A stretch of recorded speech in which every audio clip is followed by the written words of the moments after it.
ඒ අපි ඉන්නේ සුරලෝකෙ මෙහෙ ආවේ මැරිලා හිනා යනෝ බලත් තිබ්බන් ආපු පාර හැරිලා ගෑනු බඩ පෙන්නගෙන අඳින එක වැරදි නම් මොකටද සාරියක තිබ්බේ බඩ ඇරිලා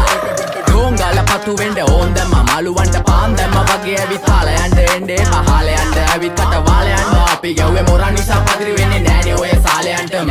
අම්මටවත් මෙල්ල නැති මාව කොයිද මෙල්ල වෙන්න යන්නේ අර කොයිවත් ඉන්න වෙලඹට සතියන්තේ හැමදාම කොල්ලෝ ඉන්නේ චිල් එකේ පිල් දාලා සෙට් වෙන්නේ සිංගාල කොළඹට හේතු නැඩෝ සනා වගේ පමා වෙන්න දැස නොපෙනුනත් අපි ගැව්වේ මුටි කන නිසා මොනාලිසා බලන් ඉන්නේ මගේ පැත්ත කියලා තාම හිටන් ඉන්නේ පුතා මම ජොන වගේ කොන නිසා ජන නිසා තාල දැම්මේ මගේ අතකුරින් එලිසම මාන දැම්මේ බෝලා ගලෝ ගන්න කලිසම තාල කන්නේ වගේ හිත තිබ්බේ මැලිකම වාව ගන්න බැරි යාළුවෝන්ගේ කැක්කම මම රැප දෙන්නේ මල්ලි මට තාලේ විදියට මූස්වාලා දුන්නේ පුතේ රැප උස හින්දියට අපේ උන්න බලන් ඉන්නේ hina වෙන්න කින්ඩියට රැප නැට්ටුකාරයෙක් නම් මම ඉන්නේ නැදියට වර්ගම්